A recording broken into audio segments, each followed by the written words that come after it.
साध संगत जी, प्रेम से कहना धान निरंकार जी। एक नई साखी के साथ स्वागत है आप सभी का आपके ही अपने चैनल पर। और हमारी आज की साखी का शीर्षक है आखिरी फैसला। तो चलिए सुनते हैं आज की ये साखी। साध संगत जी, ज़्यादातर ऐसी धारणा बनी हुई होती है कि सास जो है वो बहू को परेशान करती है, लेकिन अनीता जी के घर में उल्टा है। हम ये नहीं कहते कि कोई भी सास बहू को परेशान नहीं करती, पर कहीं कहीं बहू भी बहुत चालाकियां दिखाती है और वो बहुएं सास का जीना मुश्किल करके रखती हैं। अनीता जी की बहू उनमें से ही एक है। अनीता जी के घर में किसी तरह की कोई कमी नहीं। हर काम के लिए नौकर लगे हैं, लेकिन नौकर वक्त पर आते हैं और वक्त पर अपना काम करके चले जाते हैं। उसके बाद भी घर में बहुत से काम होते हैं जो खुद करने होते हैं, लेकिन अनीता जी की बहू इतनी चालाक और कामचोर है कि वो कभी भी कोई काम नहीं करती। बस नाश्ता पानी करके अपने कमरे में चली जाती है और फिर सीधा दोपहर का खाना खाने के लिए बाहर निकलती है। दोपहर का खाना खाकर फिर अपने कमरे में जाती है और सीधा रात का खाना खाने अपने कमरे से बाहर निकलती है। बीच में कई बार चाय वगैरह पानी वगैरह बनाना पड़ता है। कोई आ जाए तो उसके लिए नाश्ते पानी का इंतज़ाम भी करना पड़ता है। ये सब कुछ पहले भी अनीता जी करती थी और अभी भी वो ही करती हैं। बाकी खाना तक बनाने के लिए उनके घर में कुक है। हाँ, लेकिन अनीता जी की बहू के मायके से अगर कोई आ जाए तो उनकी बहू माला के पैरों में एक अजीब सी फुर्ती आ जाती है। वो दौड़ दौड़ कर सारे काम करती है कि कहीं कोई कमी ना रह जाए। अब अनीता जी को उसमें कोई दिक्कत नहीं करना भी चाहिए। मायके से तो रिश्ता ही ऐसा होता है, लेकिन केवल मायके से ही रिश्ता तो नहीं निभाया जा सकता ना। बाकी घर में कोई भी आ जाए उससे कोई मतलब क्या नहीं होता। चलो ये भी ठीक है कि अनीता जी ने आज तक संभाला था तो आगे भी वो संभाल लेंगी। सबसे अधिक दुख उन्हें तब होता है जब घर में कोई काम चल रहा होता है, जैसे घर की साफ सफाई या घर में कोई कंस्ट्रक्शन का काम चल रहा हो, तो उनकी बहुमाला तुरंत बीमार पड़ जाती है। सच्चाई ये है कि वो बिल्कुल ठीक ठाक होते हुए भी झूठ मूठ का बहाना बनाती है कि वो बीमार है, और जैसे ही उसे पता चलता है कि कल से काम लगने वाला है या आज दोपहर से कोई काम लगने वाला है, तुरंत ही वो कहती है उसे चक्कर आ रहे हैं। वो बीमार हो जाती है और ऐसी बीमार होती है कि उसे डॉक्टर के पास भी नहीं जाना होता। उसका कहना होता है कि अगर वो थोड़ा आराम करेगी तो ठीक हो जाएगी। ये सच भी है, वो ठीक हो भी जाती है, वो भी बिना डॉक्टर के पास गए। लेकिन उसका ठीक होने का समय अनीता जी को पहले से पता होता है। जिस दिन घर में लगा हुआ काम खत्म होता है वो ठीक हो जाती है। सबको लग रहा होगा कि अनीता जी अपनी बहू की बुराइयां ही करती हैं, लेकिन एक सच्चाई ये है कि जिसे अनीता जी यानी अपनी बहू को 5 सालों से वो झेल रही हैं, लेकिन अब उनकी बर्दाश्त के ये बाहर हो गया है। अब अनीता जी ने एक फैसला लिया है, क्योंकि इस बार उनकी बहू माला ने बहुत गलत किया। साथ संगत जी, अनीता जी की एक ही बेटी और एक ही बेटा है। अनीता जी की बेटी अपने सास ससुर के साथ विदेश में रहती है और 5 साल पहले अपने भाई की शादी में वो अपने देश आई थी। क्योंकि हर साल विदेश से अपने देश में आना आसान नहीं, इसीलिए वो 5-6 सालों में एक बार ही अपने देश आती है और अपने मायके भी आती है। अब उनकी बेटी के आने पर अनीता जी की बहू ने हर बार की तरह अपना नाटक जारी रखा। उसे पता था कि अगले दिन उसकी इकलौती ननद विदेश से देश आने वाली है, तो वो बीमार पड़ गई।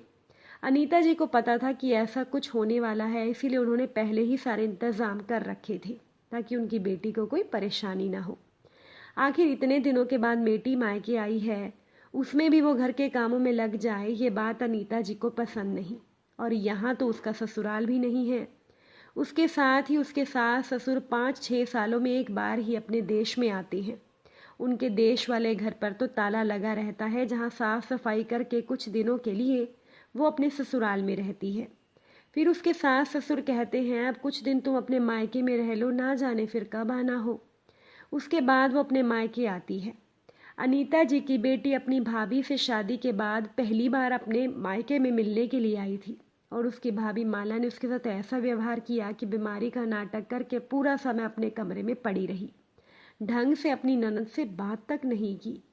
काम के लिए तो अनीता जी ने अलग से 2 काम वालियों को 24 घंटे के लिए अपने घर में रख लिया था, ताकि वो अपनी बेटी को कुछ समय दे सके। माला को इस बात का भी बहुत घमंड है कि वो बहुत एक बड़े अमीर परिवार की इकलौती बहू है।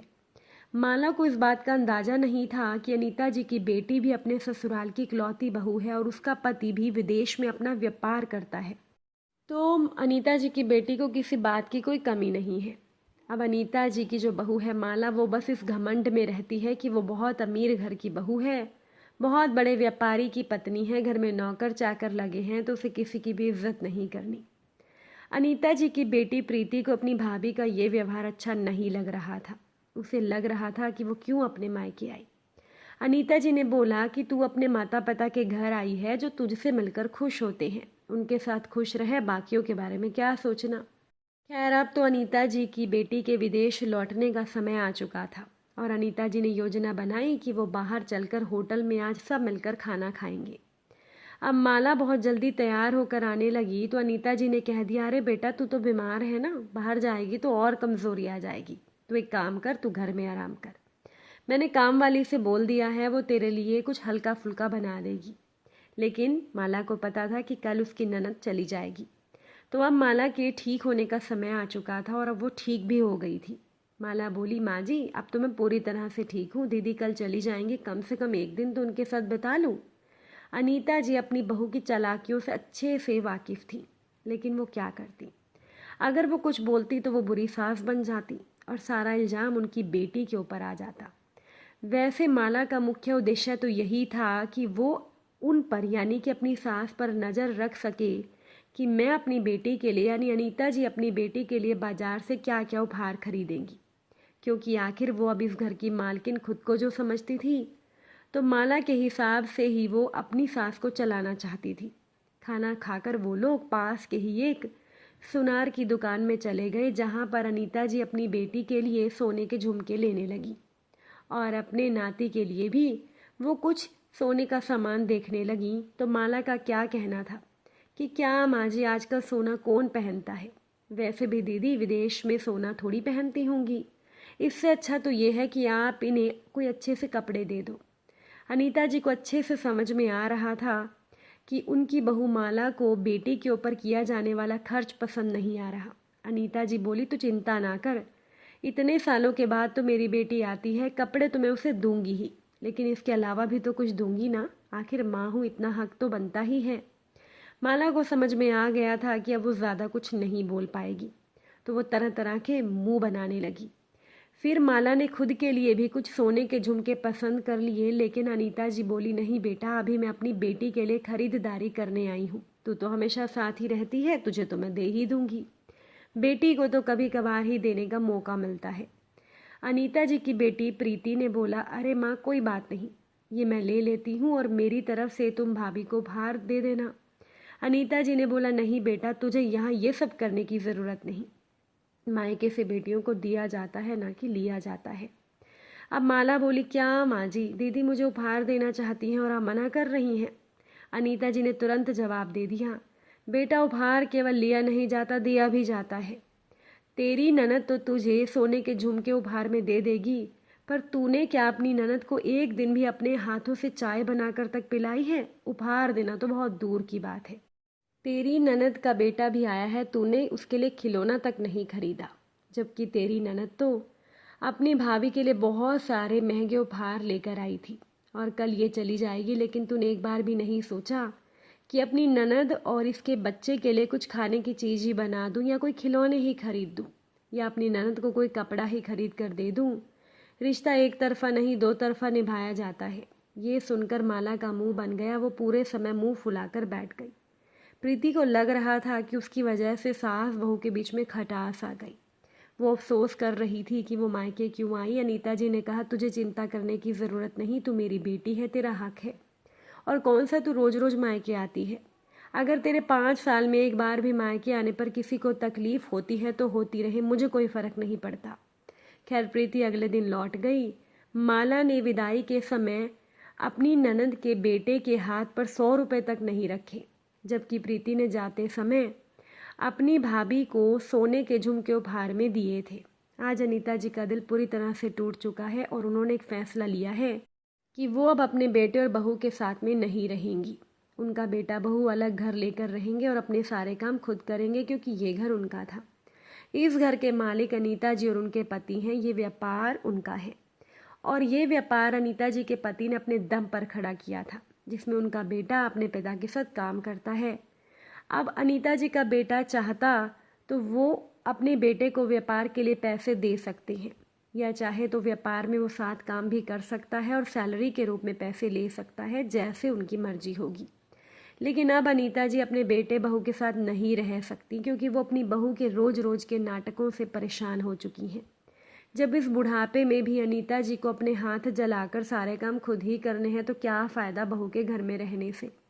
अनीता जी को अच्छे से समझ में आ गया है कि बुढ़ापे में उनका बेटा बहू उनकी सेवा नहीं करने वाले, बल्कि उनको नौकरों के भरोसे ही बुढ़ापा काटना होगा।